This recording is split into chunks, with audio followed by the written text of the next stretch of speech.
Hoy es domingo 8 de noviembre del año 2020. Primera aclaración. Hoy no les voy a hablar como teólogo, ni les voy a hablar como predicador de la palabra de Dios, ni tampoco lo voy a hacer como la opinión del ciudadano común y corriente, como lo he hecho en otras ocasiones. Hoy voy a hablar como profesional de la medicina que soy, como médico. ¿Por qué lo voy a hacer de esta manera? Porque el tema va a estar muy relacionado o prácticamente en su totalidad es sobre salud. ¿Y por qué estoy haciendo esto? Porque se están descubriendo nuevas cepas o variantes del coronavirus en Europa. Pero también quiero hablarles de lo que se llama el COVID prolongado o síndrome post-COVID. ¿Por qué estos temas? Porque resulta que el ministro de Salud de Colombia, estamos en la ciudad de Bogotá, Fernando Ruiz, anunció que ya no se exigirá la prueba PCR negativa para ingresar al país, teniendo en cuenta la recomendación que hizo la Organización Panamericana de la Salud, la OPS. Pero tenemos que recordar, para comenzar, que fue precisamente por el aeropuerto El Dorado de Bogotá, por donde comenzaron a ingresar los primeros casos de COVID-19 en el mes de marzo. En estos días escuché al alcalde de Cali, el doctor Ospina, y le digo al doctor Ospina porque es médico, expresándose de esta determinación que tomó el gobierno con dos términos que me gustaron bastante. Dijo, es la peor burrada que ha cometido este gobierno. Después mencionó que es el peor error cometido por el ministro de Salud. Y tiene razón. Ellos argumentan varias cosas para decir que la PCR no estaba sirviendo. Pero también hay varios argumentos que están a favor de que sí se solicitara esa PCR negativa para todos los que vinieran de otros países para Colombia.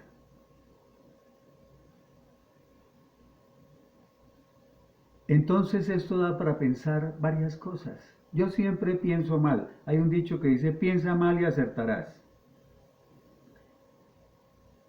Pueden ser dos razones. La parte económica o que quieren implementar la inmunidad de rebaño. De la parte económica, más adelantico voy a mencionar algo, pero primero hablemos de qué es la inmunidad de rebaño. La inmunidad de rebaño, que también se llama inmunidad colectiva o inmunidad comunitaria. ¿Cuándo ocurre la inmunidad de rebaño? Cuando una población o la totalidad de una población se hace inmune a una enfermedad.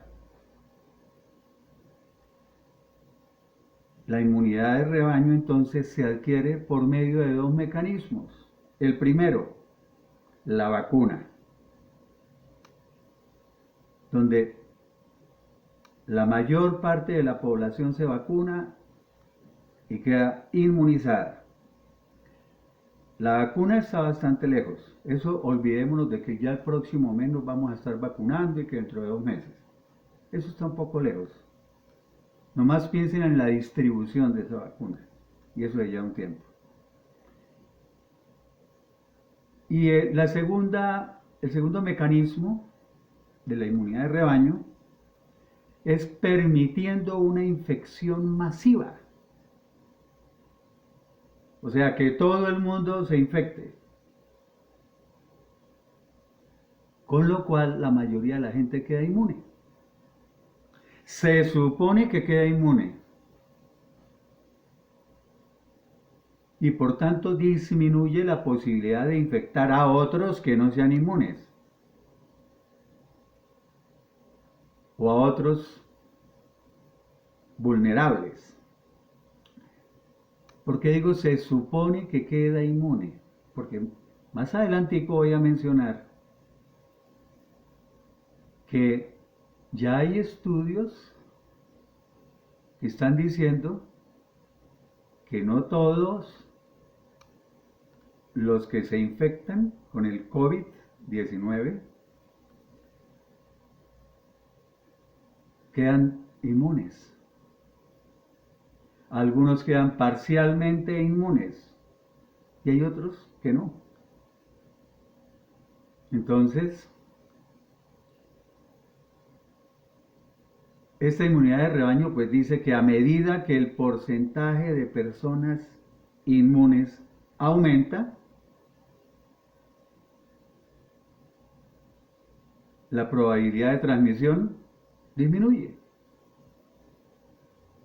O sea, y se logra esta inmunidad de rebaño cuando ya cierto porcentaje de la población, mencionan diferentes cifras, el porcentaje 70% de la población ya está inmunizada.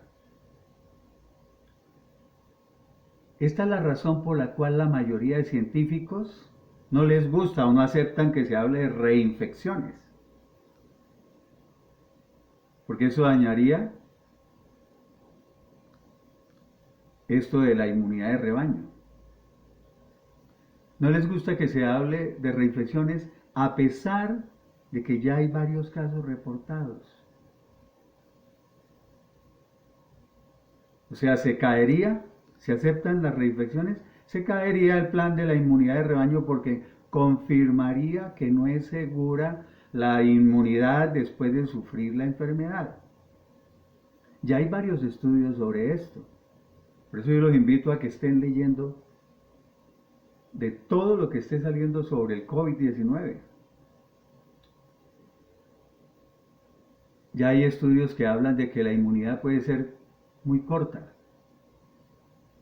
Otros dicen que no hay inmunidad. Otros ya están hablando de reinfecciones, etcétera, etcétera, etcétera. ¿Cuál es el problema de la inmunidad de rebaño? Es que entonces tiene que haber una propagación generalizada de la enfermedad, como dije antes. Tiene que haber una infección masiva. O sea, hay que permitir que todo el mundo se infecte. Pero ¿cuáles serían las consecuencias? Pues que habría una gran cantidad de muertos. Así como aumenta la cantidad de contagiados, también va a aumentar la cantidad de muertos. Eso es algo que limita que se implante eso, ¿no? Y posiblemente este es uno de los puntos por los cuales Donald Trump perdió su reelección. Tal vez él quiso implantar ya la inmunidad de rebaño, dejando que todo el mundo, todo Estados Unidos se contaminara. Pero entonces imaginen la cantidad de muertos que hubo. ¿Y por qué? Tratando de mantener arriba su arma más fuerte, que era la economía. O sea, la reactivación económica y todas esas cosas. El presidente Duque, el ministro de Salud,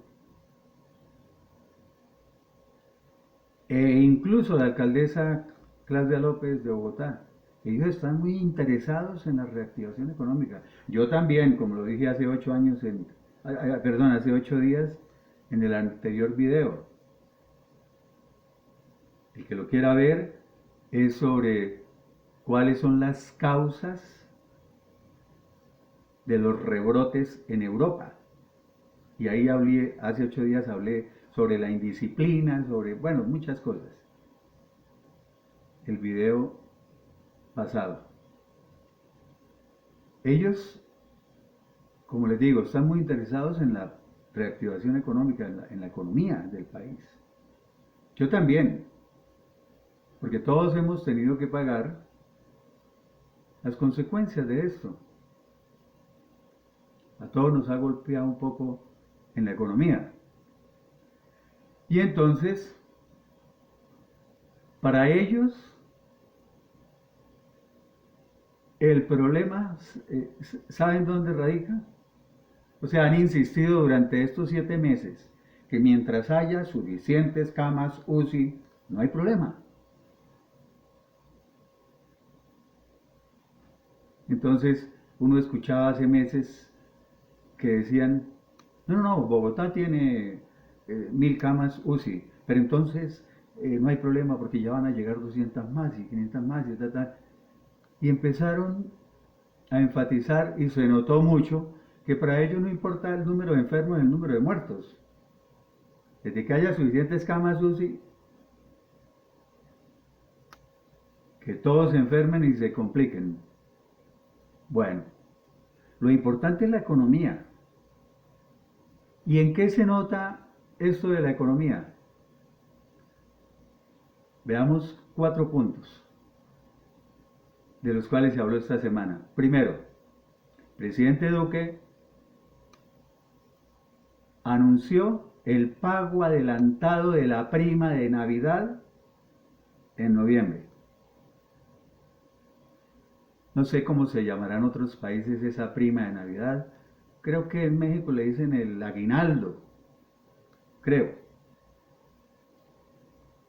todo caso es lo que dan en diciembre, adicional al sueldo del trabajador.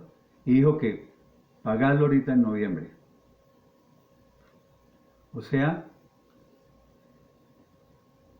salgan a gastárselo desde ya. Salgan a gastarse ese dinero desde ya. También dijo que ahorita para noviembre va a haber el tercer día sin IVA. El IVA es el impuesto de valor agregado. O sea, va a haber un 19% que no se va a cobrar.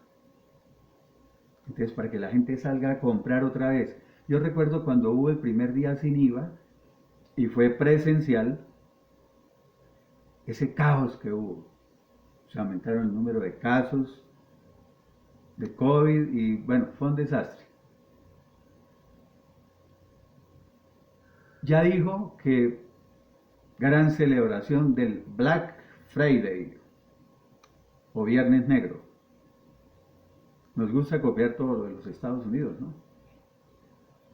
Ese Black Friday es el día en que se inaugura la temporada de compras navideñas y que se lleva a cabo el último viernes del mes de noviembre. De pronto hasta el jueves anterior celebramos el Día de Acción de Gracias, porque así es en Estados Unidos. Entonces también hay descuentos, hay muchas rebajas para comprar. Y ya él había dicho desde hace meses de los planes o paquetes turísticos exentos de IVA, pero en estos días ha habido un énfasis en eso para la temporada de diciembre, para que todo el mundo se vaya a viajar y todos esos paquetes turísticos sin el IVA. Hombre, todo esto demuestra es el interés tan marcado por la economía y de beneficiar a algunos sectores, ¿no? Yo había dicho, ¿será que el eliminar la PCR negativa para poder entrar al país tiene que ver con la economía, lo dije al comienzo. Puede ser, porque es que por ahí escuché comentarios de personas que decían, una mexicana hace unos días decía, no, pero es que el costo de esa prueba para entrar a Colombia es alto. Entonces eso impide que vengan turistas. Entonces siempre todo tiene su razón de ser. Van a llegar menos turistas porque, y tan engorroso que es que 3 o 4 días mandarse a hacer la prueba y todas esas cosas. En cambio, si se quita esa PCR, pues más turismo, mejora la economía. Tercer día sin IVA. Nos dice lo mismo, el Black Friday nos dice lo mismo. Y los planes turísticos exentos de IVA, todo es dirigido hacia la economía. No importa si de Europa nos empiezan a llegar las nuevas cepas o variantes. Hace 8 días hablé un poquito sobre las mutaciones, ¿no? Voy a pasar muy por encima de estas cosas, un repasito rápido. ¿Qué son las mutaciones? Decíamos que las mutaciones son las que dan origen a nuevas cepas o variantes. Una mutación es un cambio, una transformación o una variación en el material genético del virus. Hay una variación y por eso da origen a una nueva cepa y por eso se llama variante, una variante. En el material genético, en el ARN o ácido ribonucleico, ese material genético muta por el mecanismo de la replicación. La replicación es la manera en que el virus se replica o se divide se divide. O sea, el virus empieza a hacer copias de sí mismo. Esto lo hace en la célula del infectado, ¿no? Utiliza la célula del paciente. Entonces la enzima que replica su genoma comete errores y ahí ocurren las mutaciones. O sea, para que se hagan una idea, es como una fotocopiadora. ¿Ya? Entonces empiezan a salir copias. Pero esas copias salen defectuosas. Esas son las mutaciones que van a dar origen a nuevas cepas o variantes. Como cuando salen las fotocopias, usted mete una original buena y empiezan a salir las copias muy borrosas o con mucha tinta o sucias o bueno. Entonces, hace 8 días mencioné 2 variantes. De la primera que voy a decir ahorita, hablé bastante. De la segunda la mencioné muy someramente. Y hoy les voy a hablar de una tercera, que no mencioné hace 8 días. Entonces, la primera variante o la nueva cepa, esa se expandió por Europa y otras regiones en los últimos meses desde España, exactamente desde Aragón, Cataluña y Valencia. De ahí se extendió por toda España. Y eso viene desde junio. Lo que pasa es que hasta ahora están mencionando estas cosas. Y los investigadores bautizaron esta mutación o esta variante como 20A.EU1.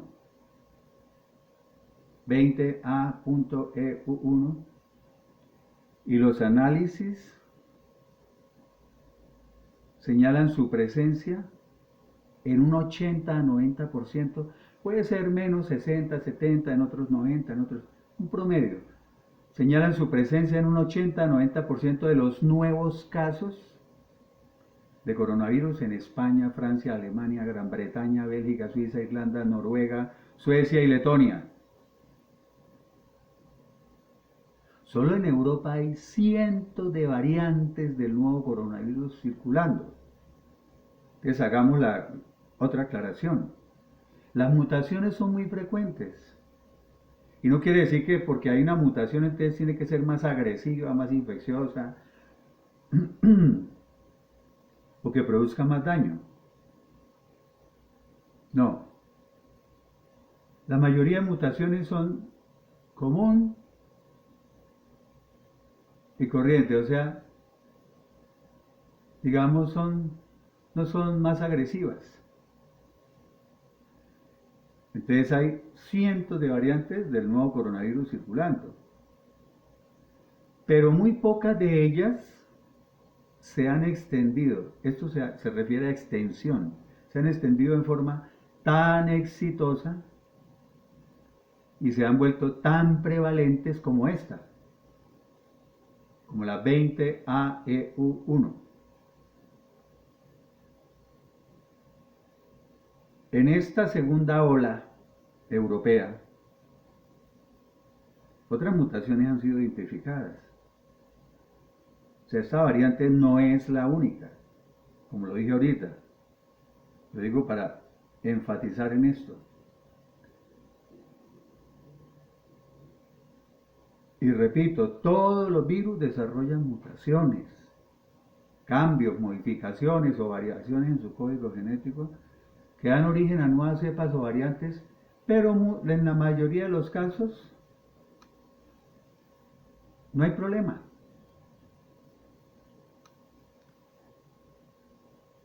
Se ha identificado, hablando de la segunda que mencioné hace 8 días, otra mutación del coronavirus llamada D614G, que se cree que hace que el virus sea más infeccioso. Un estudio del Reino Unido concluyó que esta variante mejoró su capacidad de infectar las células humanas y ayudó a que se convierta rápidamente en la cepa dominante que circula en todo el mundo hoy en día. Pero ahora viene lo mejor. Esta semana hubo una noticia. Todo esto ustedes lo pueden encontrar en revistas serias, en artículos serios. Ustedes entran a servidores médicos serios, la Clínica Mayo, etcétera, etcétera, etcétera. Encuentran todo esto. No en la revista Cosmopolitan, ¿no? No, revistas serias, artículos serios. Pero esta tercera variante de la que voy a mencionar, lo dijeron en esta semana, en Dinamarca, más de 200 personas se contagiaron del clúster 5. Se escribe clúster, C-L-U-S-T-E-R 5. Y aunque la palabra clúster solita tiene un significado diferente, para esta variante se denominó clúster 5. Es una mutación del COVID-19 detectada en bisones. Esos animales que parecen como un castorcito, que son blancos. Son hasta bonitos. Y por eso esta semana Dinamarca introdujo restricciones muy estrictas, severas, pues confinó a 280,000 personas en una determinada región para evitar los contagios con esta nueva cepa. Y oigan esto, ordenó el sacrificio de 17 millones de bisones para contener esta variante del coronavirus. O sea, la foto, yo estoy viendo fotos del sacrificio de estos bisones y es impresionante, la verdad. Entonces a veces se pregunta uno, ¿será que como nos gusta todo lo del extranjero, sobre todo a los colombianos nos fascina todo lo que venga de Europa y todas las cosas, ¿será que queremos que lleguen por el aeropuerto El Dorado estas nuevas cepas para repetir lo que ocurrió en marzo? Bueno. Y viene por último otro problemita que tenemos con el COVID. Y les cuento, sin ánimo de alardear, no quiero parecer jactancioso, pero yo comencé hace unos meses a notar en algunos pacientes algunas cosas que me hicieron pensar en lo que hoy ya está demostrado. O sea, en la experiencia o en la práctica de uno como médico en su consultorio, yo tengo consultorio privado, comencé a notar lo que hoy se denomina el COVID prolongado o síndrome post-COVID. Este síndrome post-COVID o COVID prolongado se da a cualquier edad. Yo lo he visto en mayores, pero se trata principalmente de personas jóvenes, sanas, que están en forma y sin enfermedades preexistentes, o sea, sin patologías previas o sin comorbilidades, para que quede claro.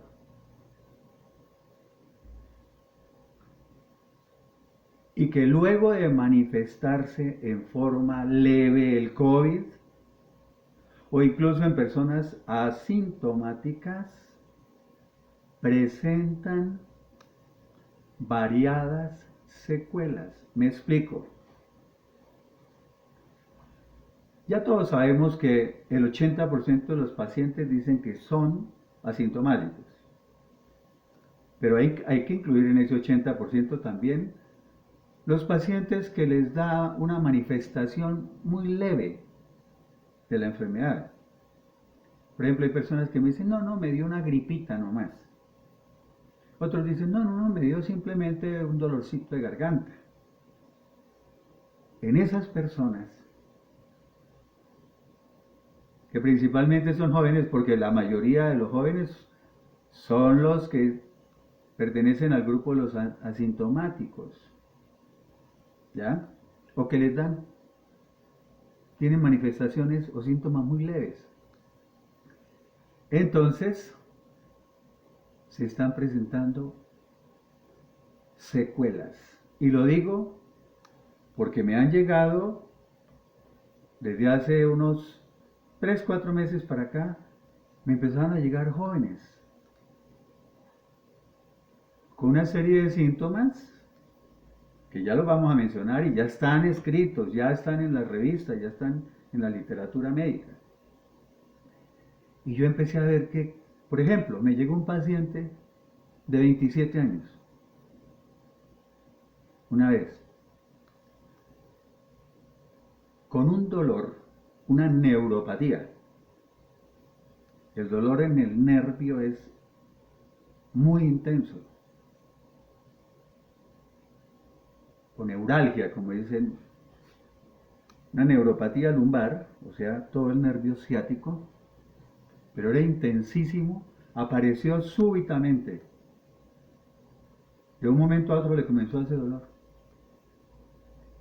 Fue a mi consulta, bueno, detecté que sí era el nervio, le mandé ampollas de complejo B, analgésicos, todas las cosas. Le dije, no, esperemos a ver, analgésico, antiinflamatorio, todo lo que se manda en esos casos, así, cuando empieza uno el tratamiento.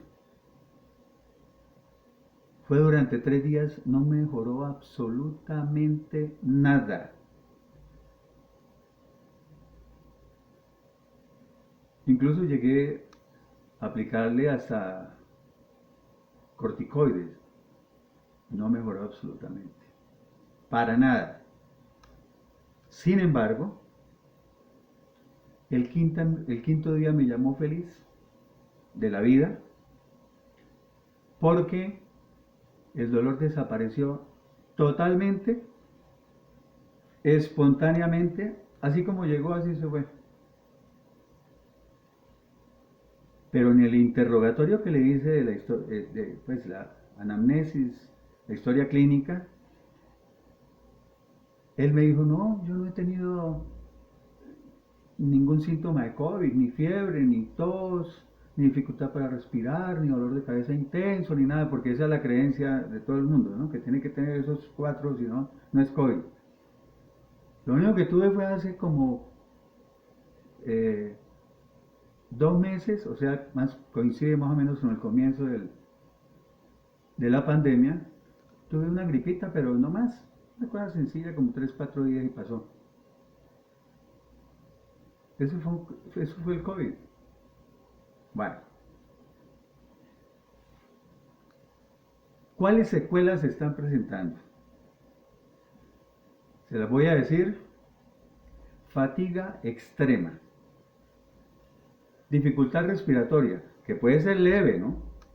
Puede ser moderada, puede ser severa. No quiere decir que tenga que vivir ahogado, pero sí.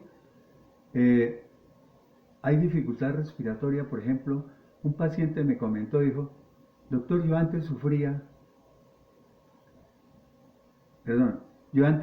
las escaleras del edificio donde vivo, subía hasta el 4.º piso sin ningún problema. El paciente tiene 42 años más o menos. Dijo, ahora subo y en el 2.º piso ya voy con dificultad respiratoria. Ese fue otro de los pacientes que tuvo una gripita. Se están presentando palpitaciones, que es lo que se denomina como extrasístoles, que la gente menciona a veces que sienten que el corazón le brinca y que se le va a salir, que lo sienten aquí.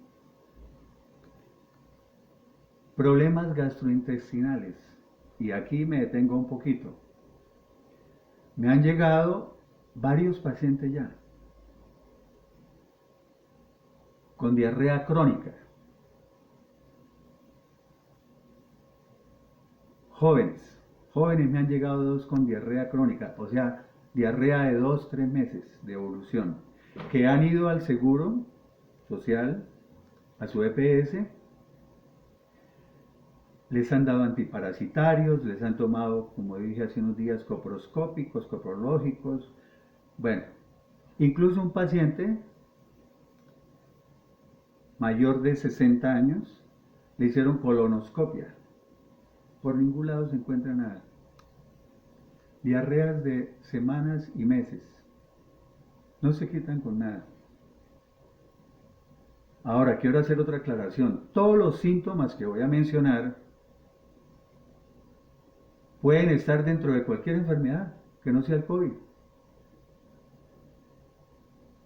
Sí, son síntomas que los puede dar cualquier patología y parecerse entonces a cualquier enfermedad. Por lo cual hoy nos toca con mucho más cuidado a los médicos, porque podemos confundir por lo que se está presentando el COVID.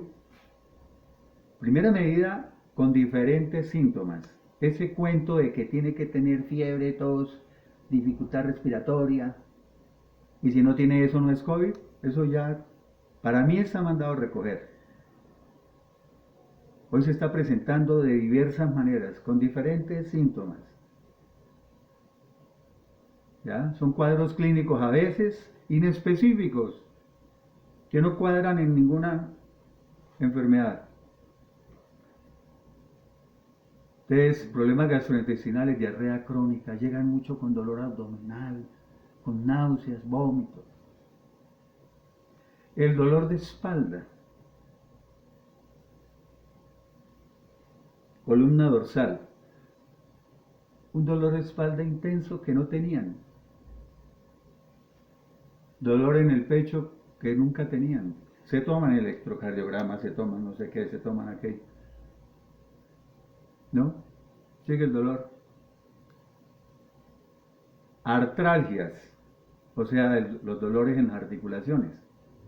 Aunque eso se puede confundir si el paciente es mayor de 50, 60 años, pues con una artrosis. Si es en las rodillas, dicen, no, es una artrosis de rodillas, una artrosis de columna. Se puede confundir. Pero aclaro, eran personas que no tenían absolutamente nada. Anosmia, que es la pérdida del olfato y la pérdida del gusto, que no les sabe nada las cosas, son muy comunes. Y en pacientes que han tenido el COVID manifiesto, o sea, me dicen, doctor, yo tuve hace 3 meses el COVID y incluso estuve hospitalizado. No estuve en cuidados intensivos, pero estuve hospitalizado. Y llegan 2, 3, 4 meses después con pérdida del olfato y del gusto que continúa. Cefalea intensa permanente. He visto 2 casos, 3 casos en personas que jamás habían sufrido dolor de cabeza. Hagan cuenta que es como si a mí me empezara un dolor de cabeza intenso, permanente. Yo que nunca he sufrido dolor de cabeza. Jamás. No sé lo que es eso. Y me comenzara después de una supuesta gripita que tuve hace 1, 2, 3 meses. Bueno, insomnio, depresión,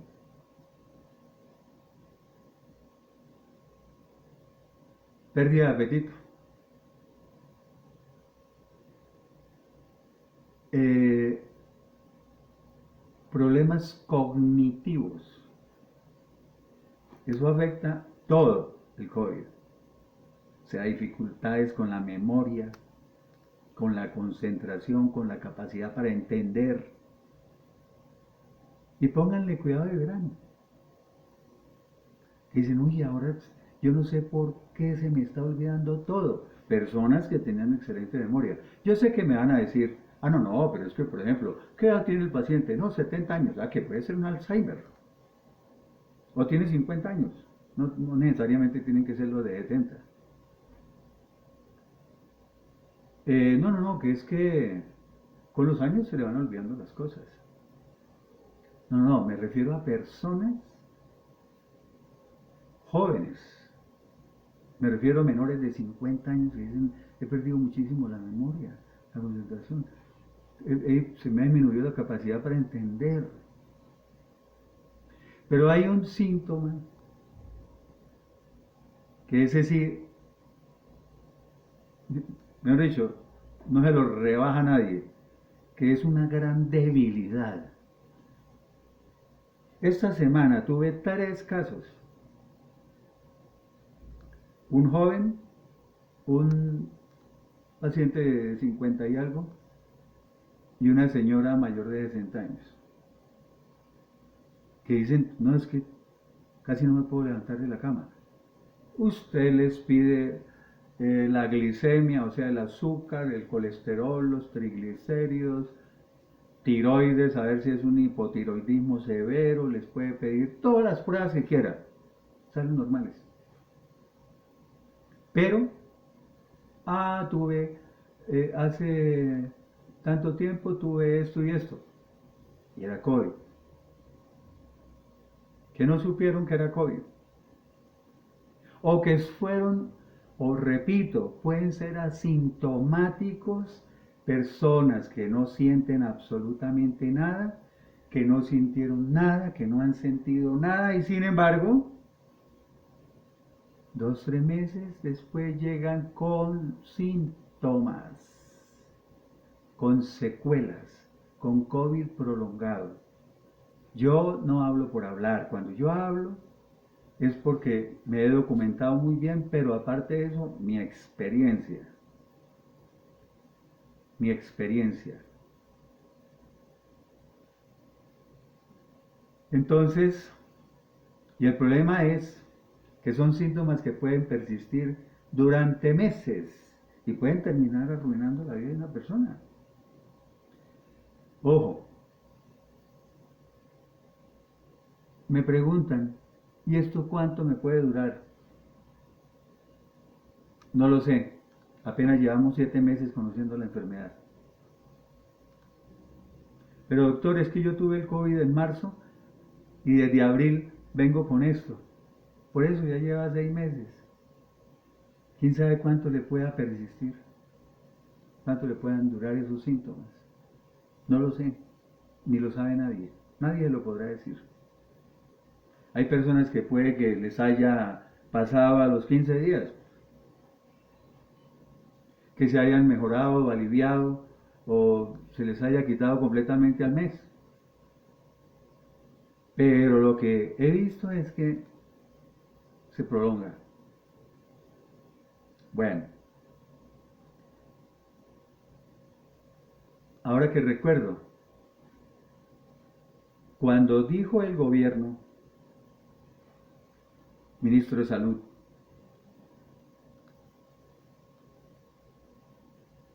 y tengo que hacer una salvedad, la alcaldesa estuvo en contra de eso de que no solicitar la PCR. Estuvo en contra de que no solicitar la PCR, pues que es un error. Bueno, cuando dijeron que no exigir la prueba, mencionaron que ahora lo que iban a hacer era o es un seguimiento muy riguroso a todos los viajeros del exterior. Tienen que llenar no sé cuántas planillas y cuántas cosas y que sí sé cuándo, y después lo van a estar haciendo un seguimiento total. Los van a llamar, bueno, mejor dicho. ¿Quién les cree eso? Nadie. ¿Saben por qué? Si no le hacen seguimiento a una persona que está bien enferma de COVID en su casa, que no hubo necesidad de hospitalizarla, pero está bien, bien enferma. Lo digo porque he tenido pacientes así y he tenido 2 amigos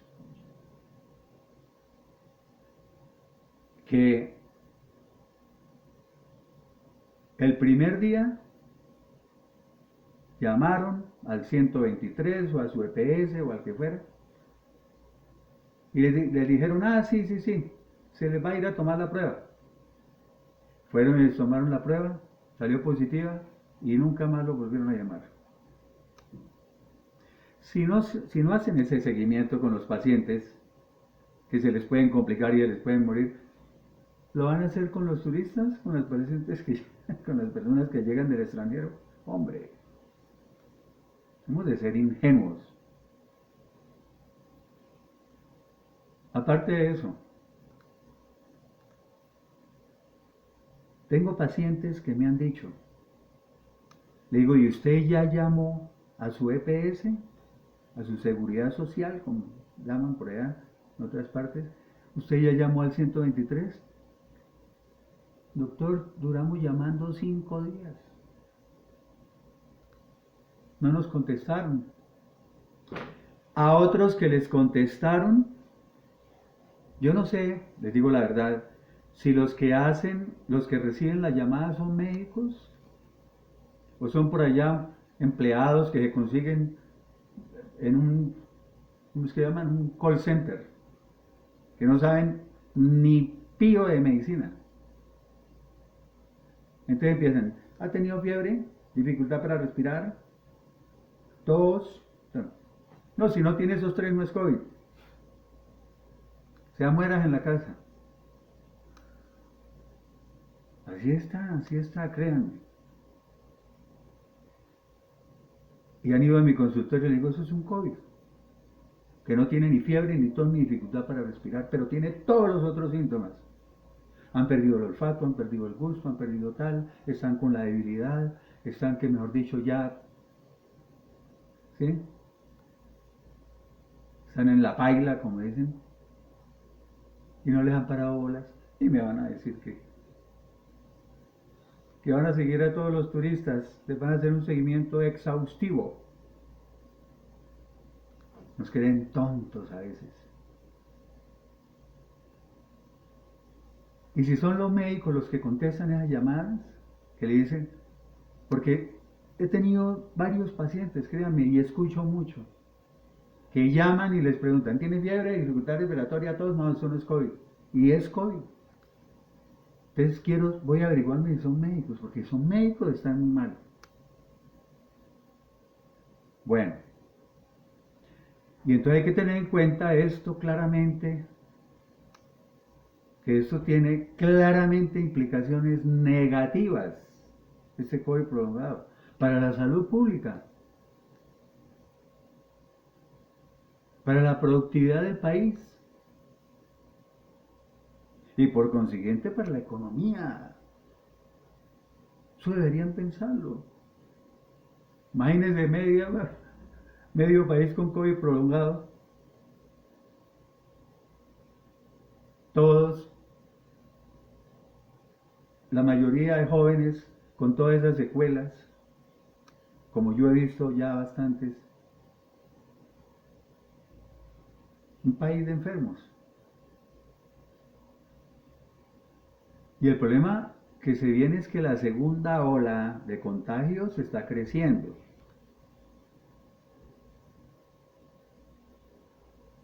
Por lo que el número de casos de COVID prolongado también aumentará con sus consiguientes consecuencias.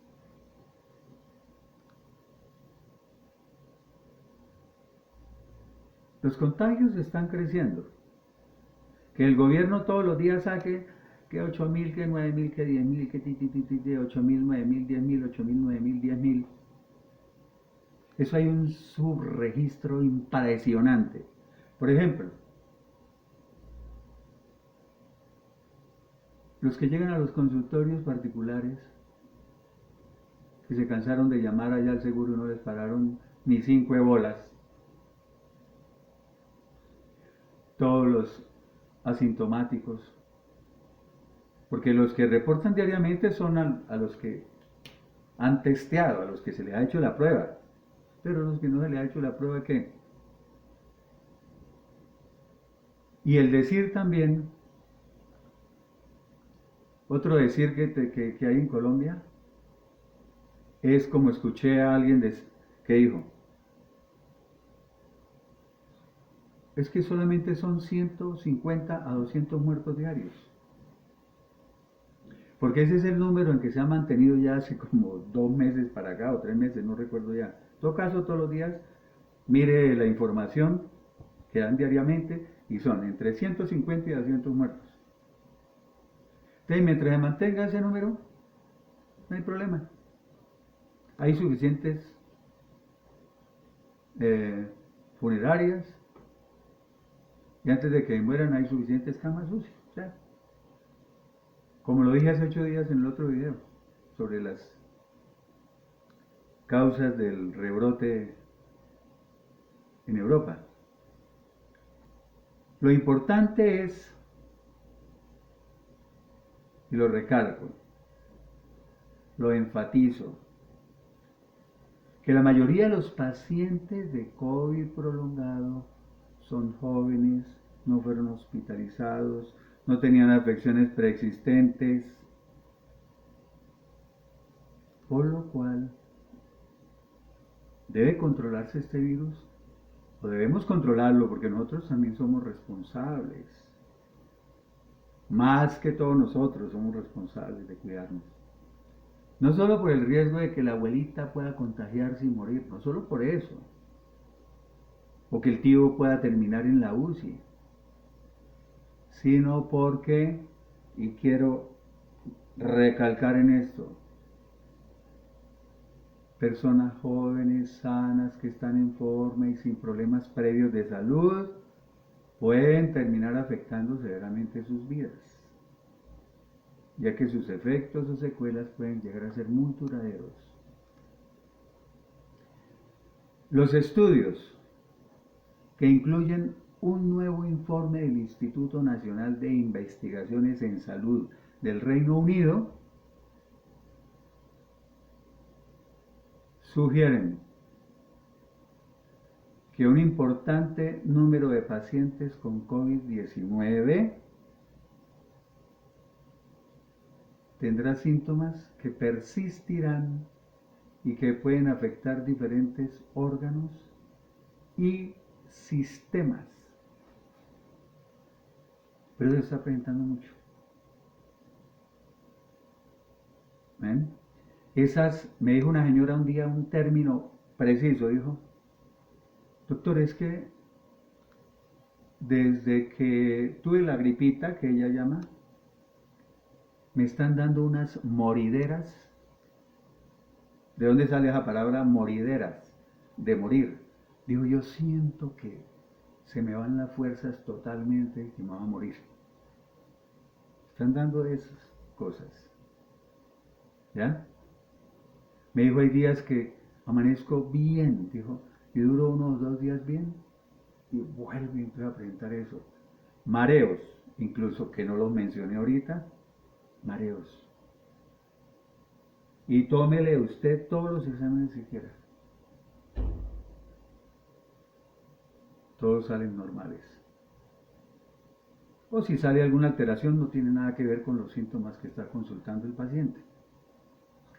Entonces, todo esto lo menciono para que dejemos esa creencia de que siempre tienen que ser los mismos síntomas,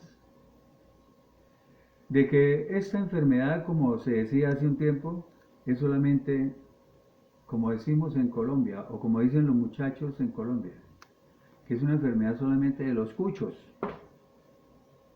de los viejos cacrecos, dicen. No, que ahorita también están ellos bastante afectados con esto.